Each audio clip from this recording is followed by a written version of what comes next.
Good morning, class.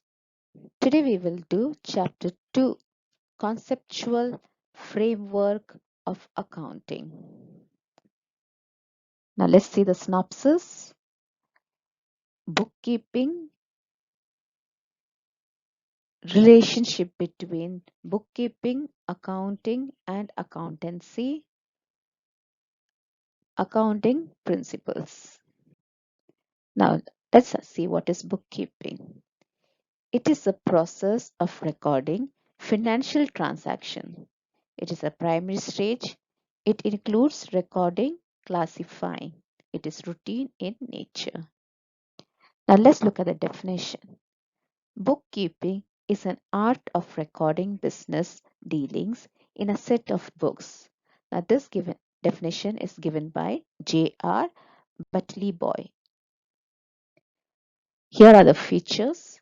First, it is a process of recording transaction. Second, monetary transactions are recorded. Third, bookkeeping is a primary stage. And fourth, bookkeeping includes journalizing and ledger posting. The objectives of bookkeeping are to have a complete and permanent record in chronological, that is date-wise order.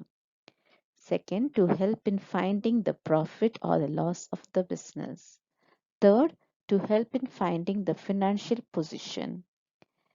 Fourth, to find out the tax liabilities. Fifth, to fulfill the legal requirements. Now let's see the advantages of bookkeeping.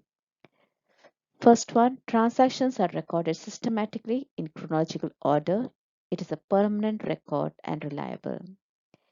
It is useful to get financial information, have a control over the business activities.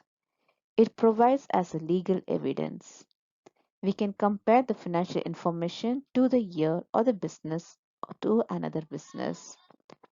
It is useful to find out the tax liability.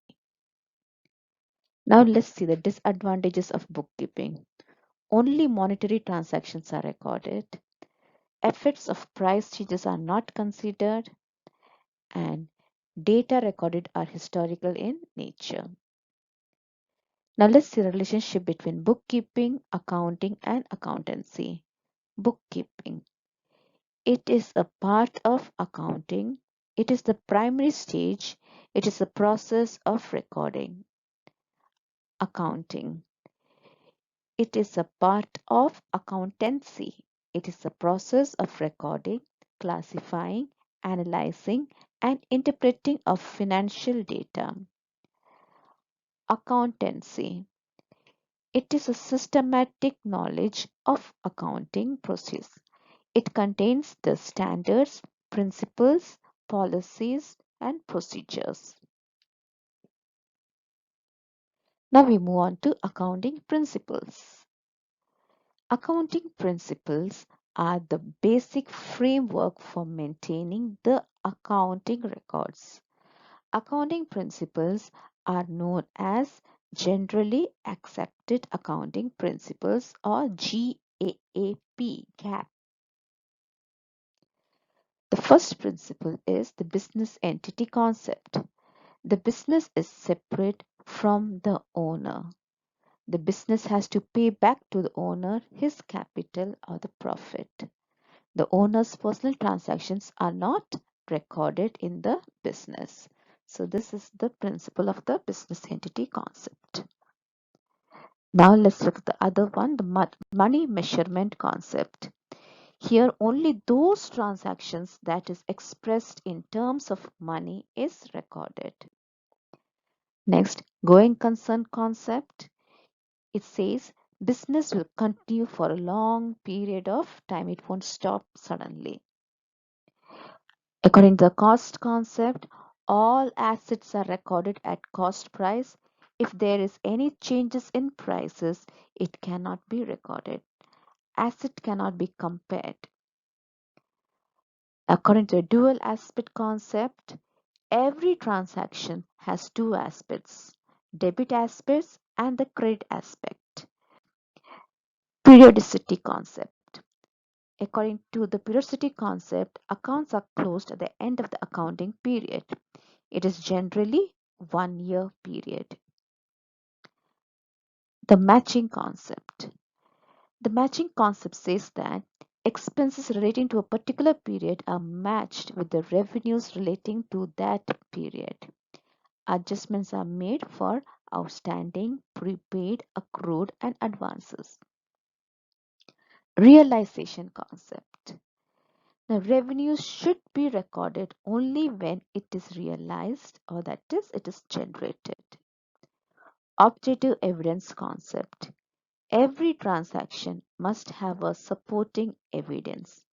The evidence includes receipts, invoices, cash bills.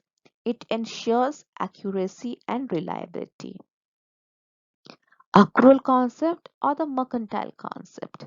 According to this concept, transaction is recorded when it is entered into and not when the settlement is made.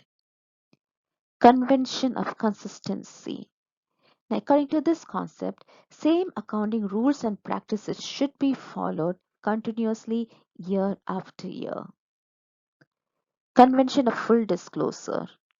According to this principle, accounts must disclose, that is, should tell full and fair information which is relevant for decision making. Convention of materiality. Here, any important and significant monetary items are to be recorded and disclosed fully. Convention of conservatism.